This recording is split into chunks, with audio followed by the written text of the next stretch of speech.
Hey guys, welcome to Clicks Corner. Today I'm finally getting around to opening my WWE Heroclix Mixed Match Challenge starter set.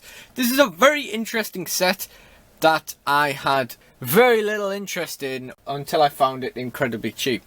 So just like all the other WWE Heroclix stuff, this I picked up from a really cheap eBay seller and probably wouldn't have bothered getting otherwise. Because as different as this is to have a starter set where you get in a game element like this, like the WWE Ring, and as cool as the WWE Ring is, I had no interest in the four figures, especially for the price of this starter set. And I always said, if this was the kind of thing where I was playing regularly and I saw it cheap, I would probably pick it up just for the ring. However, in the end, of course, I found this eBay seller where he does all kinds of stuff cheap, and this was incredibly cheap. I think this was like £13 or something. Absolutely ridiculously cheap.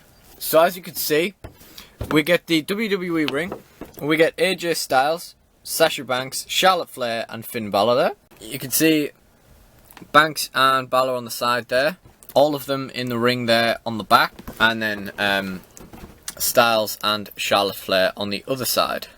And when you look at this picture of AJ Styles, if you've been watching recent wrestling, he really does look quite a lot like Hornswoggle there, doesn't he? Alright, anyway. So, yeah. I'm cutting into this now. And we're going to pop it open and have a look. And the first thing that surprised me when this arrived on my doorstep is how big this box is. I mean, you can physically see inside how much space there is in there. Very interesting. I'm hoping to use the inside of this box to store all my other WWE Heroclix for the time being. So let's slide out this middle bit. Okay. And then below that, we have the sort of literature. Okay, so very interesting. So it is a proper starter set in that you get the WWE objects, you get the pack and core rules, and some dice. So and even a map. So actually this is a proper starter set, which isn't something you necessarily get out of WizKids all the time.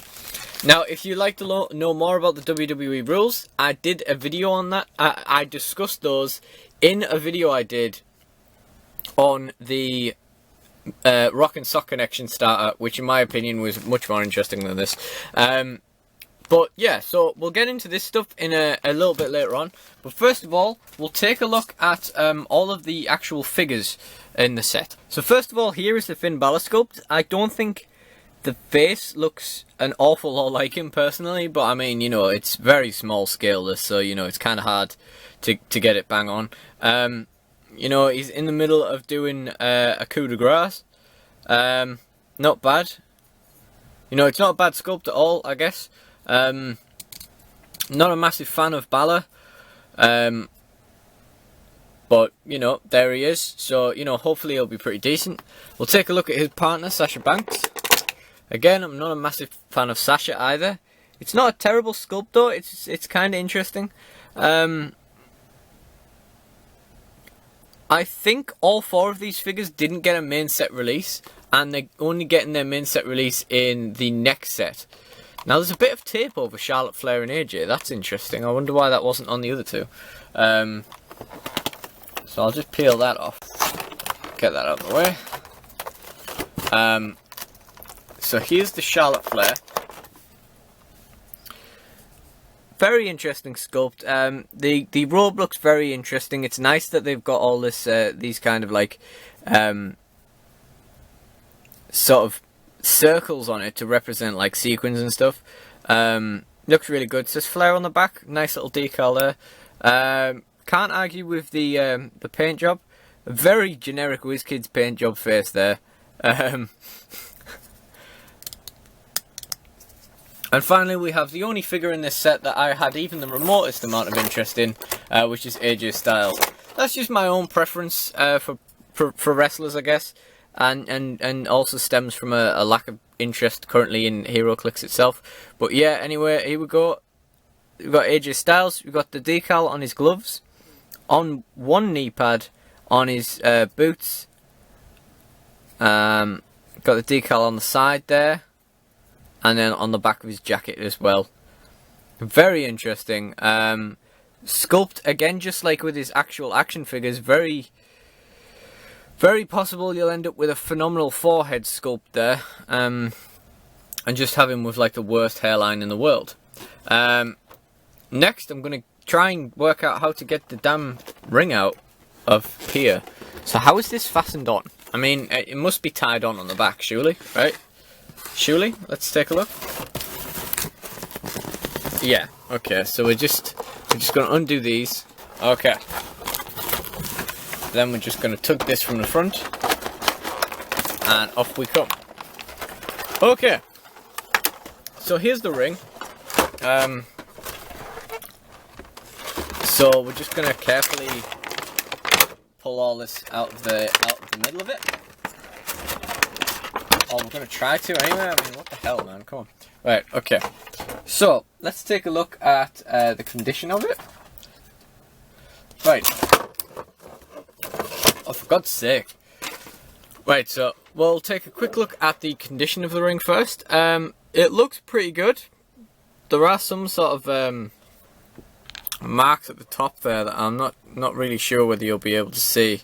Generally, it's looking pretty good. There's like a little black mark in the top corner there.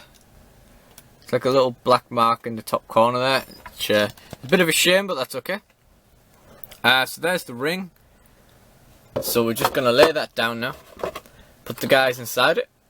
Guys and girls, rather. Okay, so next up, we're going to take a look at some of the literature involved. So as I mentioned before, you get the WWE Powers and Abilities card.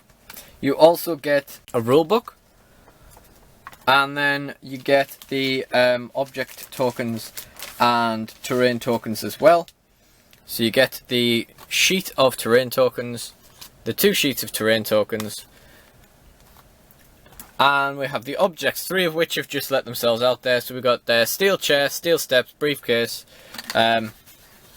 table, ladder, and trash can. Nothing different to the Rock and Sock starter there. But covering most of the bases of what you'd like to see in that kind of thing. These really don't want to sit in this particular one. Okay. So the last thing, so the next thing we'll quickly run through is the cards of all of these guys. So starting off with, so the last thing we have to run through, so next we'll have a quick run through of the cards of these guys. So first of all we have Charlotte Flair.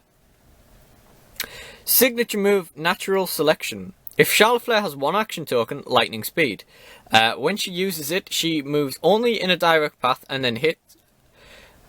When she uses it, if she moves only in a direct path and then hits, after resolutions, give a hit character an action token. So that's pretty good. A second trait is Mixed Match Challenge Phenomenal Flair. Now these 2 teams have very cringeworthy keywords, you know, mashup of the 2 characters. Really pointless use of a keyword really, but I guess if they're both like, well, they're both 70 and 75 points, so there's no way that's adding up to a team. That's a very odd choice of something to do for a starter set where you've also included all the rules and everything. They don't add up to a team. I guess you can just face them off against each other, but yeah, I don't know. Anyway, Slam. When Charlotte Flair uses it and the target is adjacent to a character named AJ Styles, you may choose both options of Slam. Okay, great. She also has the 4 Horsewomen, Phenomenal Flair, and WWE keywords, and her dial looks a little bit like this. So we've got the 75 points, Charge, Toughness, and Power. Going on to Perplex in the middle here, and then Probability Control at the end. And I can't quite remember what this is called. Let's take a quick look. It's got Nimble there, and Submission Hold, of course. So we've got Submission Hold on the last 3 clicks. Honestly, I'm not overwhelmed by this style. I don't think it's the greatest thing I've ever seen in the WWE sets. In fact, actually, to be honest, this looks quite vanilla in my eyes.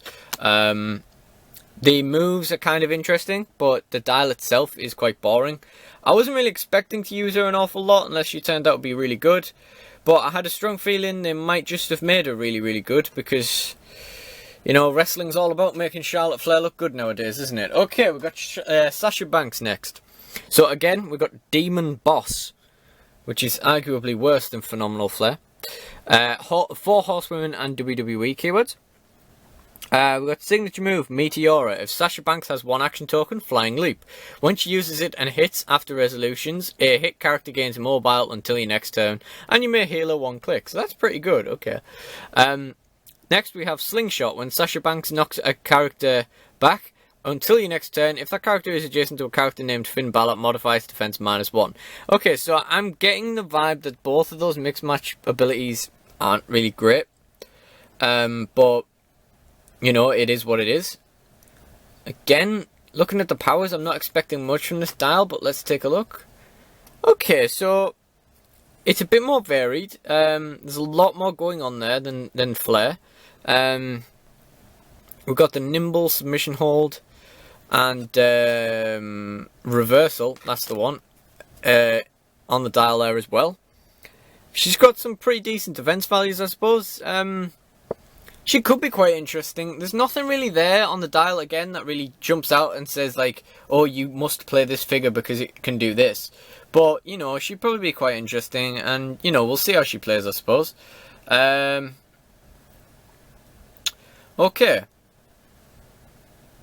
Of course, if you don't know what the WWE rules do, I would check out my video on the Rock and Sock Starter where I talk about the WWE pack and its rules.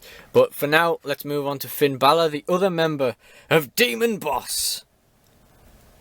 He also has WWE keyword and mystical keyword, so that makes him quite generic at least.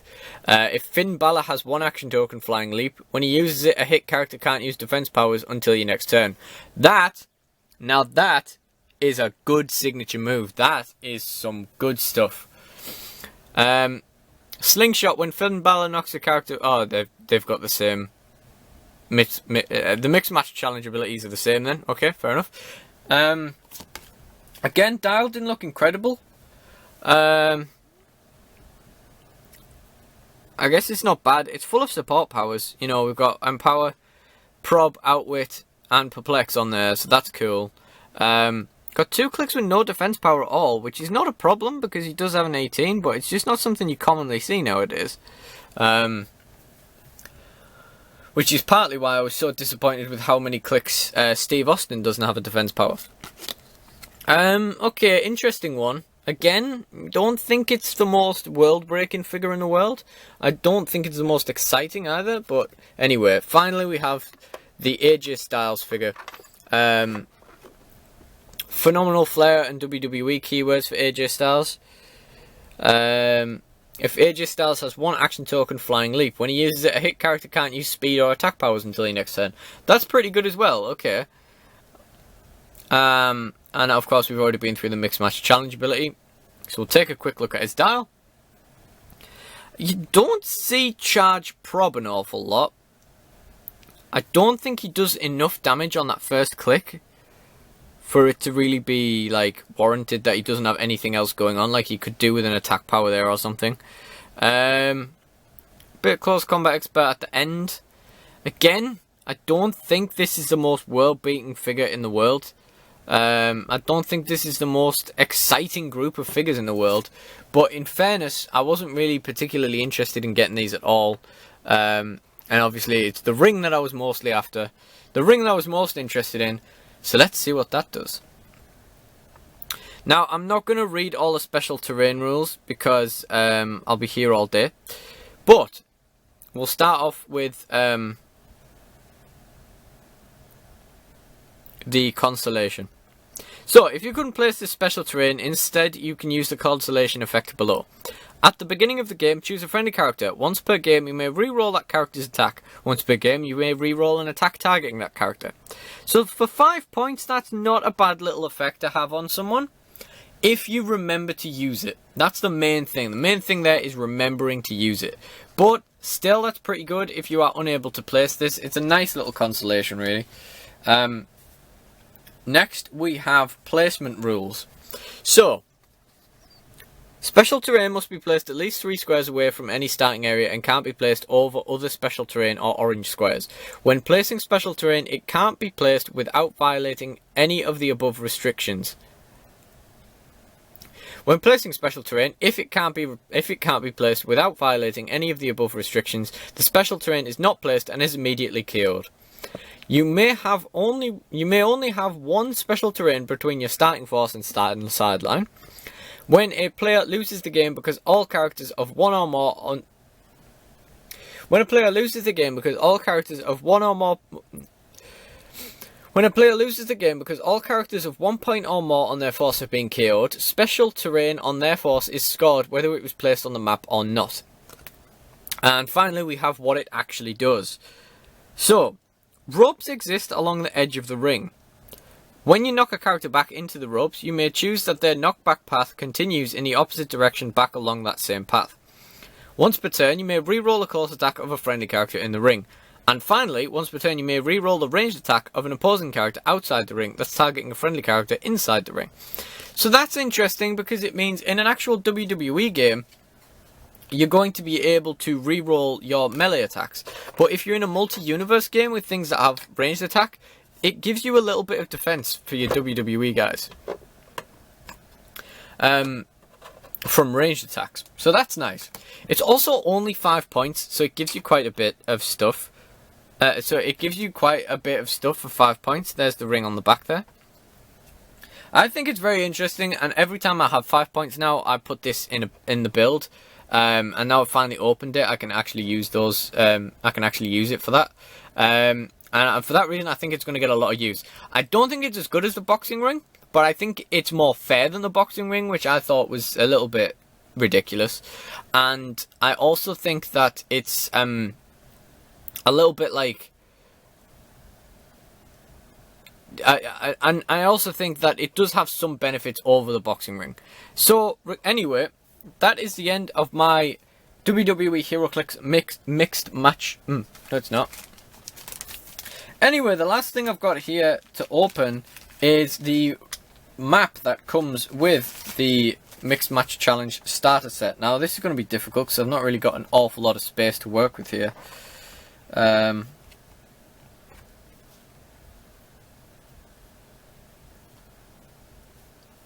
So, yeah, alright, we'll see about doing this. So, first of all... Okay, so first of all, we have WWE Arena Indoor, which is exactly the same, as far as I can see it.